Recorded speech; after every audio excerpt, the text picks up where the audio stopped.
Good morning. Siyabat ako sa Ginoo una gid nga nakaabot ako safety sa Dayanon. Halin pa ko sa Iloilo. Sa salamat sa Ginoo nga gid. Natot man ako yan. Nangin kibahan naton. So jo ako pa na kunan. Na-construct do akong nga testimony pero dong Diyos matutong gid sa kabuhi manamon. Halin ko bisan pa nga may mga kanman, may mga di balikawan nga challenges gihapon. March to day one business kids and ay business nagpa Iloilo sa kay Abi sa check up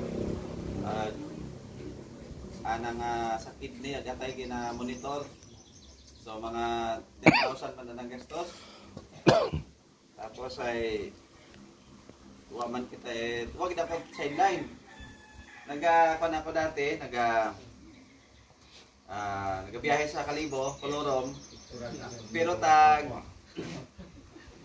nag-stricto ay wow na ko nagbiyahe dahil imong kita mas mabahaw pa do penalty. So bahaw do multa. Mga sabon mga 4 days pa lang 4,000 na nga multa sa Colorom. So ana nga pasahero daywa 40 pesos pa lang multa na 4,000. So medyo makakangit last month medyo maganit do sitwasyon. Wala ko bayad sa tricycle then na March. Pero ay survive niya po na siya Ginoo.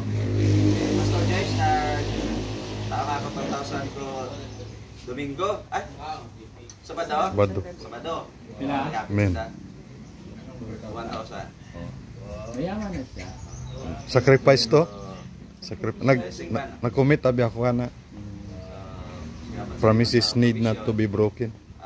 Go Sunday, ako Sabado nag-message si Pastor Roger, birthday niya ako Domingo. Amen.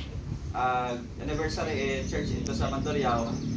Nag-message ako, Pastor, di ako makadayon dahil mabilin ako sa church sa Balco, Sabado ko plano. Nag-chat ako na Sunse, pagka alauna, nag-message si Mau. Kung madayon ka man hinaga, pag dayat pasayan, wala naman ako makita ako nga message. Ito galiwa ko na mo gin-chat gidel.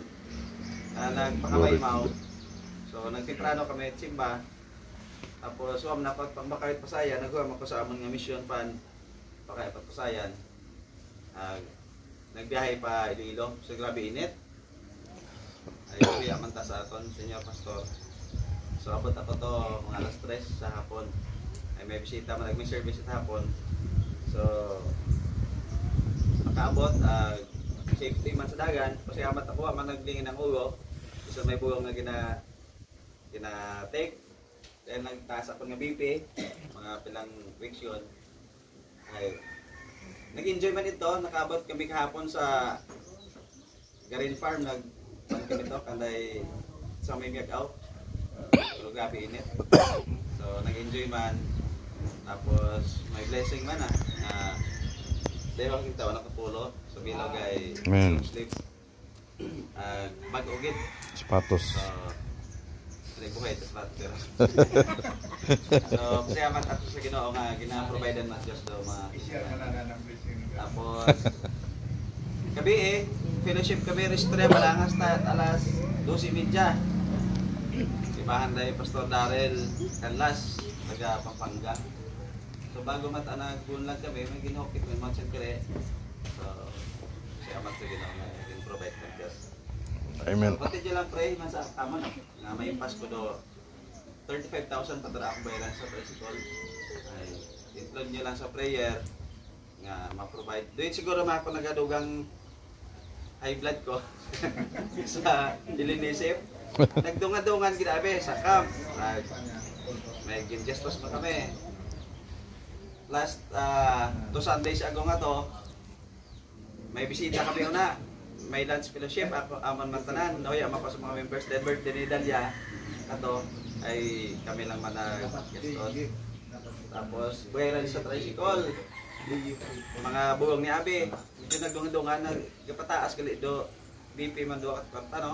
Mhm. Taas BP ko. So, ang bayin dalya, is nakita ko ito may. Ay, sakit yapon man ha. Maduga, makuna pa may siyod ang bulsa, maduga, o sakit ka na. Praise God, nga medyo okay naman makaroon ha. Bisan mo siyod ang bulsa, pero okay ang manchag. So, praise God, ayok nga, include niya lang man, kami sige, so kaya. Amen.